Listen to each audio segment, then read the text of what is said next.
You're probably wondering why a veteran with a property deed in one hand and a stack of legal documents in the other is standing at a county auction house, looking like he's about to expose more than just a suburban land grab. I was wondering that too, until I realized how deep this rabbit hole of bureaucratic madness actually went.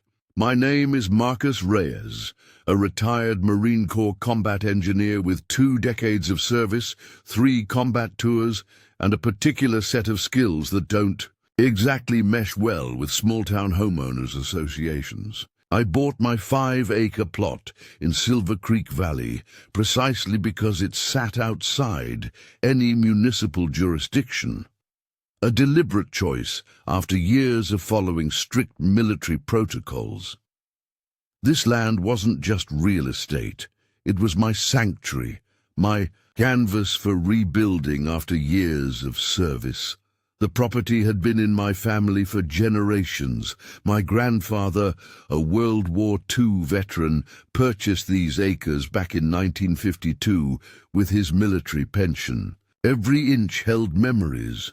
The old oak where my father taught me to shoot, the creek where my brother and I would fish during summer breaks, the worn barn that had weathered countless storms. When I returned from my last deployment, this land represented more than just a piece of property. It was home. Silver Creek Valley wasn't your typical suburban landscape.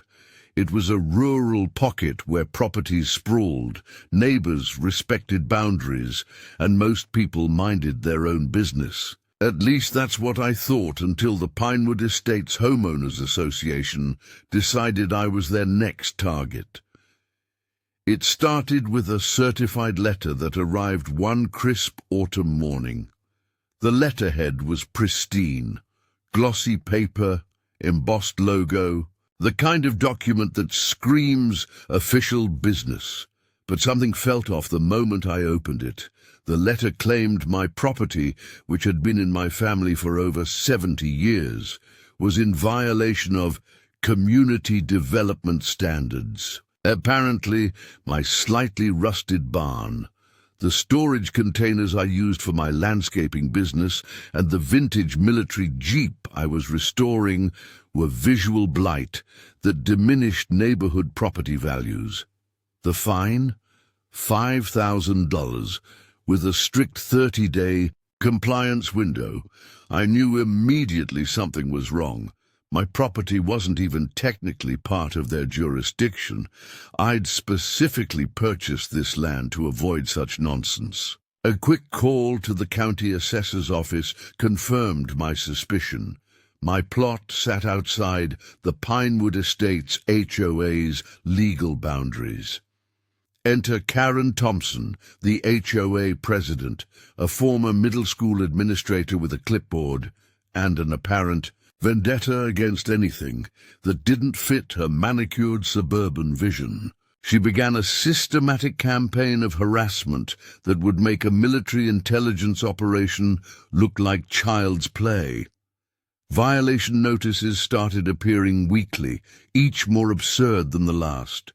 One cited the height of my grass, another complained about the militaristic aesthetic of my property.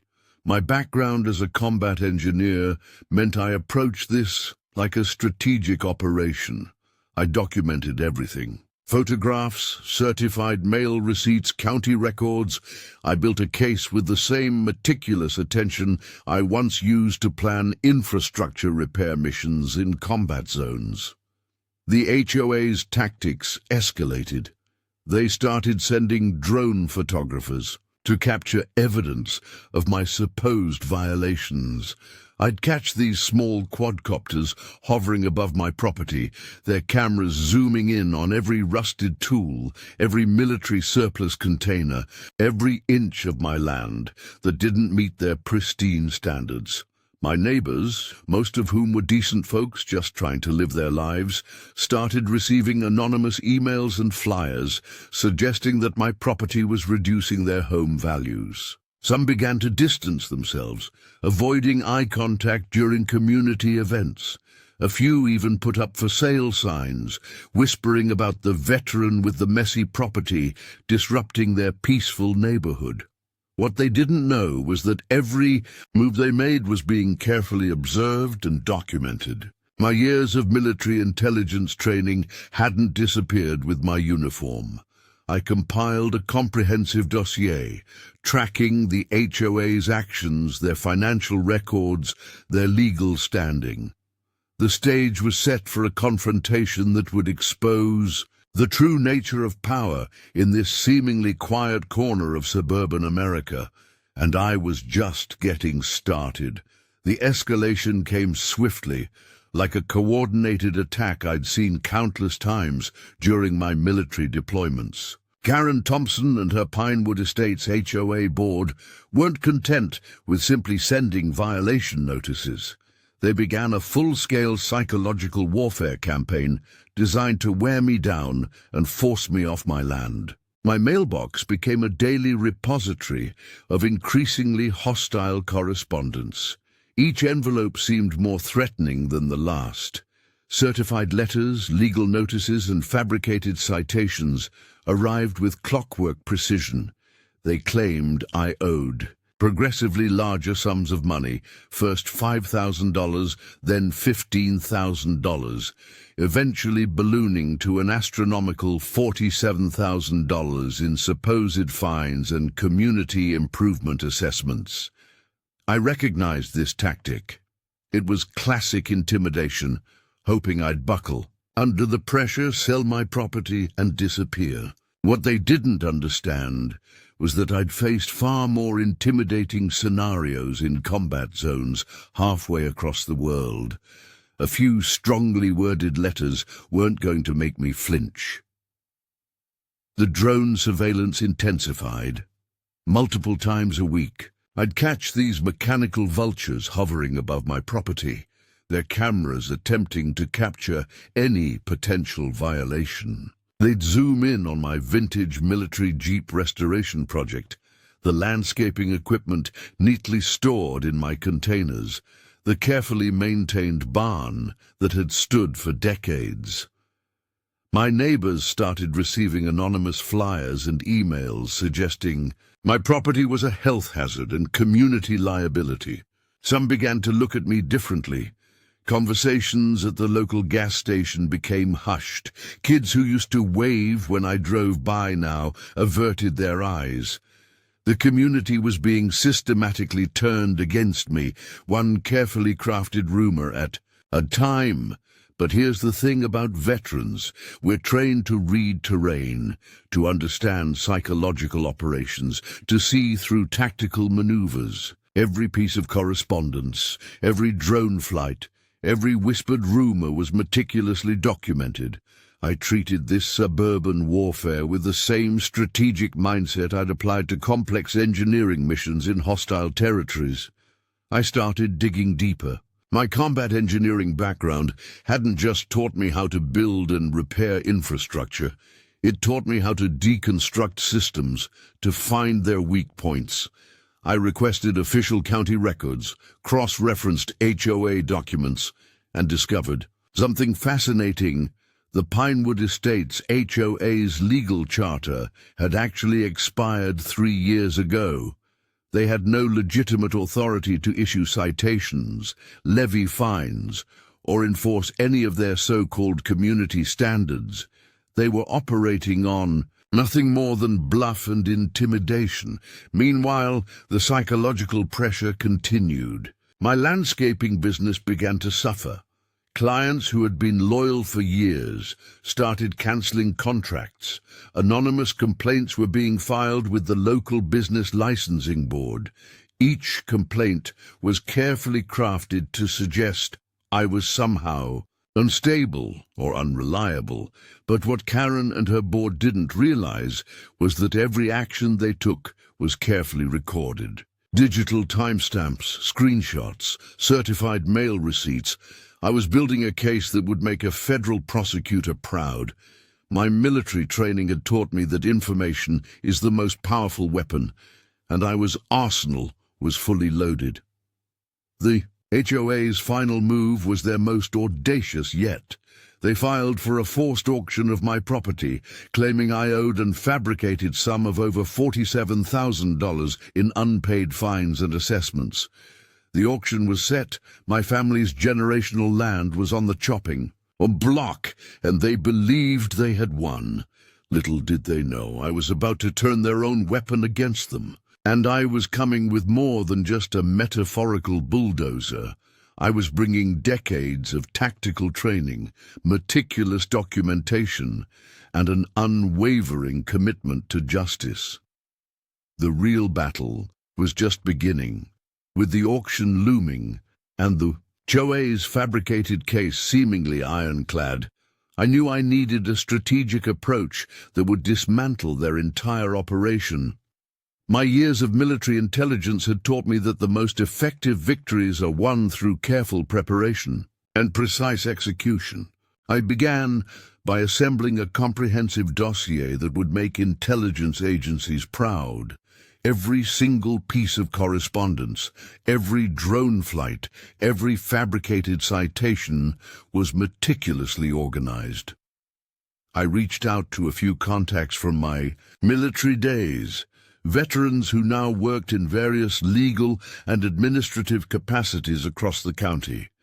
My first breakthrough came from an unexpected source. A retired JAG officer I'd served with during my second tour agreed to review my documentation. His initial reaction was a mix of disbelief and professional admiration. "They're operating on pure bluff," he told me during a late-night phone call. "The HOA charter expired years ago, and these citations are legally meaningless." I began gathering additional evidence. County records showed that the Pinewood Estates HOA had failed to file the necessary renewal paperwork 3 years prior. Their board meetings were poorly documented, their financial records were a mess, and their supposed authority was nothing more than an elaborate fiction. My strategy shifted from defense to calculated counterattack. I started reaching out to my neighbors, not with confrontation, but with information. Carefully crafted letters detailing the HOA's lack of legal standing began to circulate. I included copies of county records, highlighted sections of municipal codes, and provided clear, factual information about the HOA's dubious legal status. Some neighbors were initially skeptical. Years of HOA intimidation had created a culture of quiet submission. But as more documentation came to light, whispers of doubt began to spread. The carefully constructed facade of the HOA began to crack. I filed formal complaints with multiple county offices, the county assessor's office, the municipal licensing board, even the state's consumer protection division. Each received a meticulously prepared packet of evidence. I documented every interaction, every response, creating a paper trail that would make a bureaucrat weep. The local media began to take notice. A young investigative reporter from the Silver Creek Valley Chronicle started asking questions. She was intrigued by the story of a veteran fighting against what appeared to be a rogue homeowners association. Interviews were conducted, documents were reviewed, and suddenly the HOA's actions were under public scrutiny. My background as a combat engineer proved invaluable. I understood how to deconstruct complex systems, how to identify and exploit weaknesses. The HOA was a structure built on intimidation and bluff, and I was systematically dismantling it piece by piece. Then came the most critical piece of my strategy, the upcoming land auction. I realized that this wasn't just about defending my property. It was about exposing a system of bureaucratic bullying that had gone unchecked for years. I began preparing for the auction with the same meticulous planning I'd once used for complex military engineering projects. Every detail was considered, every potential scenario war-gamed. I consulted with legal experts, gathered financial resources, and developed a multi-layered approach that would not just defend my property, but completely expose the HOA's fraudulent practices. The night before the auction, I sat in my barn, surrounded by my carefully organized documentation. Outside, the old oak tree stood silent, a witness to generations of my family's history on this land. I knew that this was about more than just a piece of property. This was about justice, about standing up to bureaucratic overreach. Karen Thompson and her HOA board believed they had me cornered. They thought a simple auction would be the end of my resistance. But they were about to learn a fundamental truth. Never underestimate a veteran who's been pushed too far. The auction was coming, and I was ready. The county auction house was packed that morning. A sea of curious faces filled the room. Neighbors, local officials, and media representatives who had caught wind of this unprecedented confrontation. Karen Thompson sat near the front, her clipboard clutched like a shield, radiating a mixture of confidence and barely concealed anxiety. I arrived precisely on time, dressed in my most professional attire, pressed khakis, a crisp button-down shirt, and my Marine Corps veteran cap. Every document was organized in a military-grade briefcase, each page tabbed and indexed like a critical mission file. The auctioneer, a portly man with thick glasses and a worn suit, began the proceedings with the typical bureaucratic monotone. My property was third on the list. 5 acres of family history reduced to a line item on a spreadsheet. The starting bid was set at the fabricated sum the HOA claimed I owed, $47,000.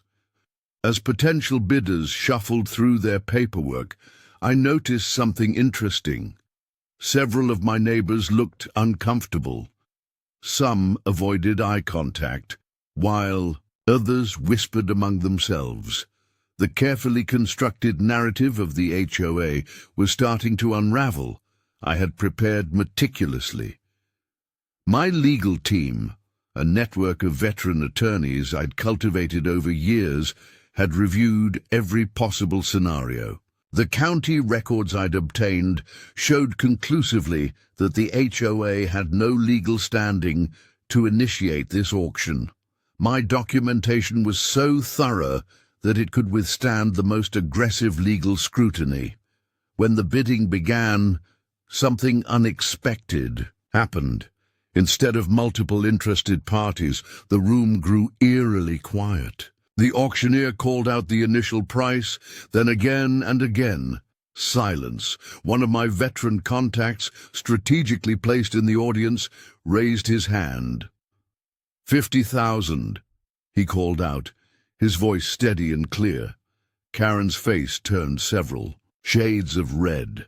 Her carefully constructed facade was crumbling. I remained calm, watching the proceedings with the same detached precision I'd used during complex military operations. But the real surprise was yet to come. As the auctioneer prepared to close the bidding, I raised my own hand. $55,000, I stated, my voice cutting through the tension like a knife. The room collectively held its breath. My bid was deliberate. Not just a financial transaction, but a strategic move designed to expose the HOA's entire operation. What happened next was a masterclass in bureaucratic dismantling. I presented documentation showing the HOA's charter had expired, their citations were invalid, and their entire operation was essentially a legal fiction. County officials began reviewing the documents in real time, their expressions changing. From professional neutrality to genuine shock, the auctioneer looked increasingly uncomfortable. Karen Thompson's clipboard trembled in her grip. Her carefully constructed world was collapsing around her. I had come prepared with expert witnesses, veterans from legal backgrounds, municipal experts who could testify to the HOA's lack of legal standing. Each document, each piece of evidence, was a precision-guided missile aimed at destroying the HOA's credibility. The auction was effectively derailed. What was supposed to be a straightforward property sale had turned into a public exposure of bureaucratic overreach. Media cameras rolled, capturing every moment of the unfolding drama. By the time the proceedings concluded, it was clear that the Pinewood Estates HOA was finished. Their president was facing potential legal consequences, their authority completely dismantled. My property was safe, but more importantly, I had exposed a system of bureaucratic bullying that had gone unchecked for years. As I walked out of the auction house, I caught Karen's eye. No words were needed. The look of defeated recognition said everything. The battle was won, but the war for community justice was just beginning. The aftermath of the auction was like watching a carefully constructed house of cards collapse in slow motion. Within days, the Pinewood Estates HOA became a cautionary tale, a blueprint for how not to manage a community organization. Local news outlets ran extensive coverage. The Silver Creek Valley Chronicle published a multi-part investigative series detailing the HOA's years of fraudulent practices. Reporters uncovered a trail of fabricated citations, illegal fine collections, and systematic harassment that extended far beyond my property. My neighbors began to reach out one by one. Some apologized for their earlier hesitation. Others shared stories of their own encounters with the HOA's tyrannical management. A community meeting was organized, not by Karen Thompson, but by residents who wanted genuine dialogue and transparency. The county commissioners launched a full investigation into homeowners associations operating within their jurisdiction. My meticulously collected documentation became a key piece of evidence, helping to establish new oversight mechanisms for similar organizations. Karen Thompson's professional reputation crumbled spectacularly. She was forced to resign from her position at the local school district. Legal proceedings were initiated against her for fraudulent practices, with potential criminal charges looming on the horizon. My landscaping business, which had been targeted during the HOA's harassment campaign, experienced an unexpected renaissance. Clients who had previously distanced themselves now sought me out. The story of how I fought back against bureaucratic bullying became a local legend. The property itself became a symbol of resistance. I decided to host a series of veteran support workshops, transforming the land into a resource for fellow service members transitioning to civilian life. The old barn was renovated into a community training center, offering skills workshops, legal advice, and support networks. Financial settlements began rolling in. The HOA's board members were individually sued for their role in the fabricated citations and illegal actions. Insurance companies and legal representatives worked through complex negotiations, ultimately providing compensation to residents who had been improperly fined or harassed. More importantly, a cultural shift occurred in Silver Creek Valley. Residents became more engaged, more questioning of bureaucratic overreach. Neighborhood associations began implementing transparent governance models with clear checks and balances. I continued to document everything. The military taught me that victory isn't just about winning a single battle, it's about creating lasting change. Each piece of correspondence, each legal document was carefully preserved, a testament to the power of persistence and meticulous preparation. My vintage military Jeep, once a point of contention for the HOA, became a local landmark. I restored it completely, painting it with a custom design that incorporated the coordinates of my property, a subtle reminder of the battle fought and won. Veterans from across the region reached out, sharing similar stories of bureaucratic harassment. We began forming a network, supporting each other, sharing resources and strategies for fighting back against arbitrary institutional power. The land my grandfather purchased in 1952 had survived countless challenges. Now it stood as a beacon of hope, proof that individual citizens can stand up against systemic injustice when they're armed with knowledge, persistence, and unwavering determination. On the one-year anniversary of the auction, I hosted a community barbecue. Veterans, neighbors, local officials, everyone was invited. As the sun set over the property, casting long shadows across the land my family had cherished for generations, I realized this was about more than just a piece of land. This was about justice. This was about community. This was about standing your ground. The aftermath of my victory against the Pinewood Estates HOA rippled far beyond Silver Creek Valley. My story became a rallying cry for property owners, veterans, and everyday citizens who had felt powerless against bureaucratic overreach. Social media exploded with support. Veterans groups, property rights activists, and community advocacy organizations shared my story. Podcasts invited me to speak about fighting systemic harassment, and I found myself at the center of a movement I never intended to start. Legal experts began using my case as a teaching example. Law schools added my documented strategy to their curriculum, highlighting how meticulous documentation and strategic thinking could dismantle corrupt administrative systems.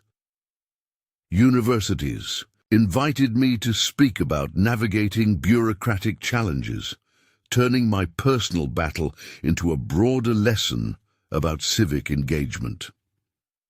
The state legislature began drafting new regulations for homeowners associations. My documentation became a critical resource for lawmakers seeking to prevent similar abuses. Proposed bills included stricter oversight, mandatory transparency, and clear guidelines for HOA operations. Unexpected opportunities emerged. A publishing house approached me about writing a book detailing my experience. From combat engineer to HOA warrior would chronicle not just my battle, but the broader implications for community governance. My landscaping business transformed. What was once a local operation became a symbol of resilience. Clients sought me out, not just for landscaping, but for the story of perseverance I represented. Speaking engagements became a secondary income stream, with corporations and community groups eager to hear my perspective on leadership and strategic problem-solving. The property itself became a hub of community transformation. The barn I had fought to protect was renovated into a multi-purpose community center. Veterans support groups, legal clinics, and community education programs found a home there. It became a testament to the power of standing your ground. Local media continued to follow up on the story. Investigative reporters uncovered similar HOA abuses in neighboring counties, creating a domino effect of accountability. My case became a blueprint for challenging arbitrary administrative power. Karen Thompson's legal troubles continued to unfold. Multiple lawsuits were filed against her, not just by me, but by other residents who had been harassed over the years. Her attempts to fight back only further exposed the extent of her misconduct. The veteran community rallied around the story. Support networks began forming, sharing strategies for dealing with bureaucratic challenges. What started as my personal battle became a movement of collective resistance against institutional bullying. Educational workshops emerged from my experience. I began training veterans and community members on documenting harassment, understanding their legal rights, and navigating complex administrative systems. What I had learned in military intelligence proved equally valuable in civilian life. Financial institutions started taking notice. Property valuations began to consider the potential for HOA overreach, with some insurance companies offering new types of coverage for administrative disputes. My case had created a ripple effect in how communities viewed property rights. The old military jeep I had restored became a symbol of resilience. I donated it to a local veterans museum with an accompanying exhibit detailing the battle against bureaucratic overreach. It stood as a physical reminder that persistence can overcome seemingly insurmountable challenges.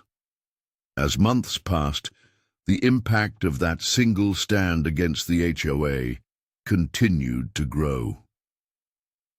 What had begun as a personal fight for my family's land had become something much larger, a movement of civic engagement, transparency, and individual empowerment.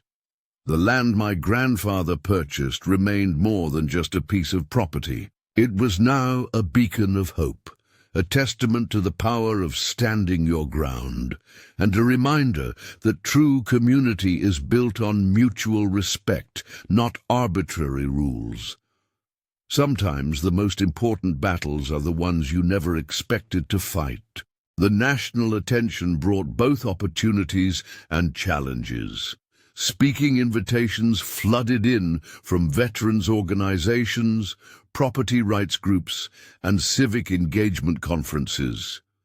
Each presentation became a platform to discuss not just my personal story, but the broader issues of bureaucratic overreach and community accountability. Unexpected allies emerged from across the political spectrum. Conservative property rights advocates and progressive community organizers found common ground in my story. I became an unlikely bridge between different ideological camps, demonstrating how individual rights transcend political boundaries. Congressional staffers began reaching out, seeking insights for potential legislation addressing HOA regulations. My meticulously documented case became a blueprint for reform, showing how systematic documentation could expose institutional failures. Local and state governments started reviewing their oversight mechanisms for community organizations. The veteran support network I inadvertently created grew exponentially. Online forums and support groups shared strategies for dealing with administrative challenges. Veterans from across the country began reaching out, sharing similar stories of bureaucratic harassment and finding strength in collective resistance. My landscaping business evolved into something more than just a local enterprise.